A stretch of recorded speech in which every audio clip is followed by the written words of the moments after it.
l'Amérique. Quand l'arche s'arrêta, d'un linceul gris des ondes, s'éleva lentement la terre d'aujourd'hui. Mais Dieu la divisa cette fois en deux mondes, une moitié pour nous, l'autre moitié pour lui. Il nous livra l'Europe et l'Asie et l'Afrique, du Nil au Borysthène et de Marseille à Tyr. Mais il se réserva la féconde Amérique, voulant y voir son œuvre en liberté grandir. Pour que ce monde heureux fût complet comme l'autre, il en ouvrit le ciel à des êtres humains. Mais il ne plaça pas, comme il fit dans le nôtre, sous leur front le génie et le soc en leurs mains. Il les laissa courir dans les vierges savanes, chasser et dormir, flatter leur instinct sans remords, donner à leurs enfants pour berceau des lianes, l'infini bleu pour tombe à leurs vieux parents morts. Et, comme la campagne, ardente et respectée, leur prodiguait plus d'or, plus d'oiseaux et de fruits, de fleurs et de rayons que leur route lactée, d'étoiles à leurs yeux dans la splendeur des nuits. Ces êtres innocents noyés dans la lumière, dans un air plein de sève et de miel et de feu, se trouvaient là si bien qu'il adorait la pierre, l'arbre et le firmament, car tout leur était Dieu. Ils croyaient, peu jaloux de gloire et de conquête, usés assez des biens qui leur étaient offerts, quand ils s'étaient noués des plumes à la tête, ou fait un lit nomade avec des rameaux verts. Ils n'avaient pas besoin de transformer les choses, d'y puiser savamment des éléments meilleurs. Ils sentaient leur bonheur, ils en touchaient les causes, ils n'avaient pas besoin de le rêver ailleurs. L'Amérique vivait dans un repos superbe, promenant vers la mer ses fleuves au long bras, balançant dans l'azur sa chevelure d'herbe, au fracas éternel de ses Niagara. Elle poussait au ciel des végétaux énormes, ses nopales, ses cactus et ses bois résineux. Ses nocturnes forêts pleines d'étranges formes tordaient paisiblement d'inextricables nœuds. Ses beaux oiseaux ridaient le golfe solitaire, ses lits fleurissaient sous les vents alisés. C'était l'hymen fécond du ciel et de la terre, et des étés sans fin naissaient de leurs baisers. Mais, parfois, il passait dans la tiède atmosphère un flot d'air étranger, trouble et chargé de sang. Une rumeur montait, et de l'autre hémisphère, le sol semblait au loin frémir en gémissant. L'homme y recommençait son aventure étrange. La terre est molle encore et le bonheur a fui. Hors de l'arche, aussitôt qu'il eut touché la fange, l'homme a senti le mal se retremper en lui. À moi le fer, le feu, la mer et la campagne. Rappelons-nous les arts des enfants de Caïn. À la forge, mes fils, au labour, ma compagne. Changeons l'or en écus et les blés mûrs en pain. Quand les bras sont nombreux, la tâche en est moins dure. Enchaînons-nous ensemble, unissons-nous d'efforts, et, comme des cancers au flanc de la nature, creusons et bâtissons des villes et des ports. Qui vient à l'horizon nous disputer la terre? Debout, les jeunes gens, c'est moi qui suis leur roi. La gloire, c'est l'éclat du meurtre militaire. La patrie est la place où je vous fais la loi. Gloire et patrie, allez, ces mots feront fortune. Des chants de nos voisins, n'êtes-vous pas jaloux? Que ne leur jetons-nous notre chaîne commune? La conquête est un droit, les vaincus sont à nous. Puis les vaincus ont dit, nous sortîmes tous des frères. Faisons les lots pareils du labeur et du gain. Et le même drapeau prit des couleurs contraires. Je suis aristocrate, et moi, républicain. Moi, j'aime le tyran qui payait bien mes pères. Moi, j'abhorre celui qui tortura les miens. Le fort pouvoir d'un seul fait les États prospères. L'égal pouvoir de tous fait les grands citoyens. Je confesse le Christ, à Jupiter l'Empire. Moi, j'ai foi dans Allah. Moi, je n'ai foi dans rien. Chaque philosophie, avec un froid délire, jetait son ombre vaine à la clarté du bien. Chaque religion, jurant par son apôtre, s'animant de son Dieu contre un culte imposteur, le fer dans une main, le symbole dans l'autre, tuait la créature au nom du Créateur. La peste, le besoin, le silice et les armes travaillaient tour à tour les générations, et chacune, en passant dans la rage et les larmes, a balayé la terre au vent des passions.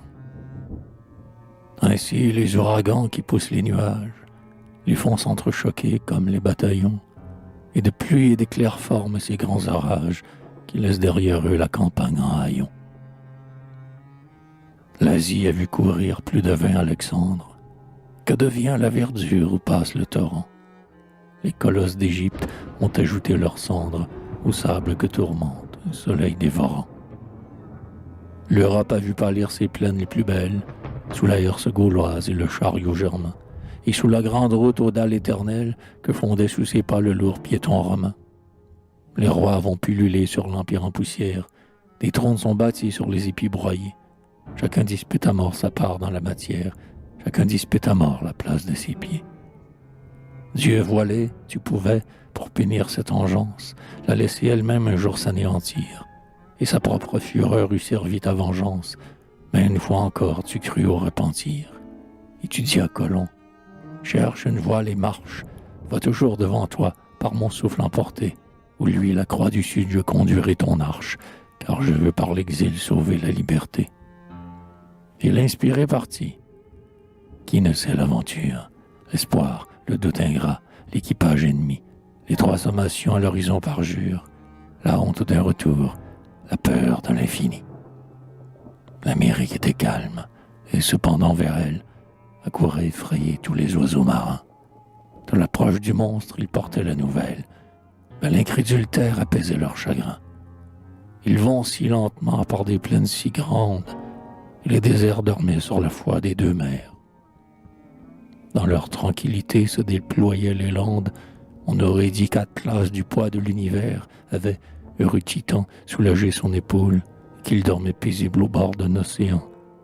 Couché sur son fardeau, posant sa tête au pôle et laissant ses pieds pendre au flot de Magellan. Quand il les vit ramper avec leurs faibles ailes, le monde ne rida point son front immaculé.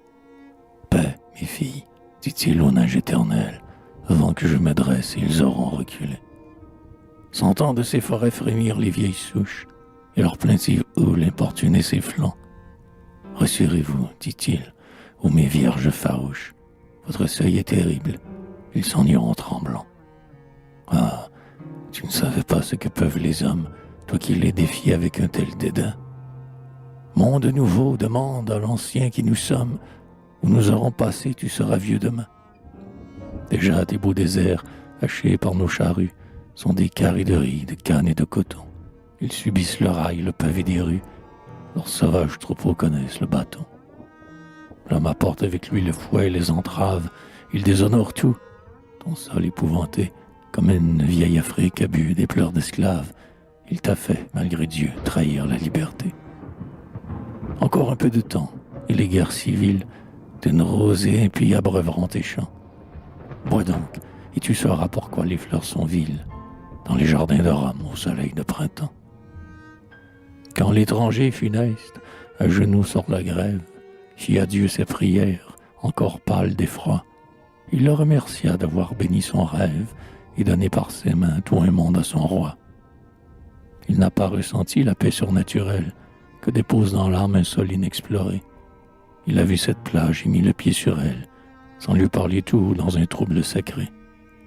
Rien des choses d'Europe ici ne m'accompagne. Ô terre, je viens nu sous ton soleil nouveau. Je ne te plante au cœur ni le drapeau d'Espagne, ni le vieux labarum rougi comme un drapeau. Sur le premier gazon, je veux bâtir ma hutte. Je mêlerai mon sang au sang des habitants. Moi, mes fils et les tiens, nous unirons sans lutte, en fraternel faisceau, nos fronts indépendants.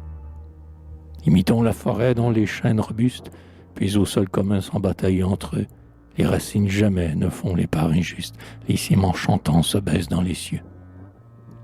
Mais nos aventuriers trouvaient des mers dociles, des fleuves roulants l'or à crever les tamis, pour guider leurs pas, des peuples imbéciles qui leur tendaient la main comme à des dieux amis. À la terre nouvelle, apôtres d'infamie, ils ont communiqué le ferment des méchants, et l'on vit se ruer sur la Vierge endormie, les soudards du vieux monde, ici roués marchands. Ah, depuis 300 ans, ils l'ont bien réveillé. Quel bruit de pas humains, quelle ardeur, quels travaux. Sur la si belle jeune et de fleurs habillée, qu'ils ont passé de fois leur ignoble niveau. À quoi bon, tristes gens, vos ports et vos boutiques, si vous traînez au flanc le principe du mal, Et si le vieux démon des fureurs politiques nous emporte avec nous dans son cercle fatal. Ce cercle est tout tracé par notre antique histoire. À ton tour, peuple fier, tu salueras César. À ton tour, tu verras au seuil de ton prétoire la tache de ton sang, la marque de son char. Tu verras quelques fils des empereurs du Tibre porter un monde au bout de son sceptre insolent, pareil au bateleur qui tient en équilibre sur la pointe d'un glaive un disque chancelant. Tu connaîtras aussi les gloires, les conquêtes, et les sanglots perdus dans le bruit des tambours, le triomphe et le deuil, la panique et les fêtes, après les jours brillants, l'horreur des mauvais jours. Tu briseras tes lois, tu les voudras refaire, et joie éternelle de tes ambitieux. Quand l'un te voudra vendre un flambeau qui t'éclaire, l'autre te montrera le bâillon jusqu'aux yeux. À la féroce épée, à la toge hypocrite, mendiant au retour des chartes pour tes droits, tu feras comme nous, ton histoire est écrite, flux et reflux sans fin de l'anarchie au roi.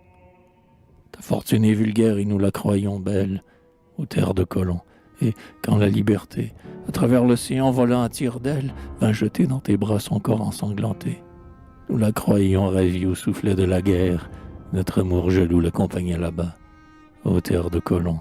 Ta fortune est vulgaire, nous te croyions béni, et tu ne l'étais pas. Enfin, l'homme a partout tenté la mer profonde. Il n'est plus d'Amérique où s'enfuir. Les vaisseaux ont fait de leur sillage une ceinture au monde, et nous n'espérons plus dans l'infini des eaux. Si loin que l'immigrant veuille pousser ses voiles, sa route le ramène dans sa propre maison. Nos yeux sont possesseurs de toutes les étoiles, et nos pieds désormais se savent en prison. Dans quel climat caché le cœur sauvage et triste se pourrait-il choisir un volontaire exil? Il n'est plus de désert, l'iniquité persiste. S'il demeure un seul juste, où se sauverait-il? Qu'il aille au nord, au sud, au couchant, à l'aurore, pour contempler en paix le ciel sévère et doux, il doit errer toujours de Sodome à Gomorrhe. Les méchants lui crieront: cette place est à nous. Dans l'étroite limite où le sol les rassemble, la force et le bon droit vont se heurter du front.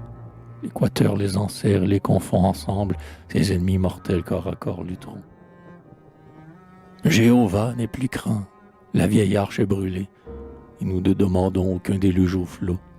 Sans allié divin, la justice acculée accepte vaillamment la bataille en champ clos.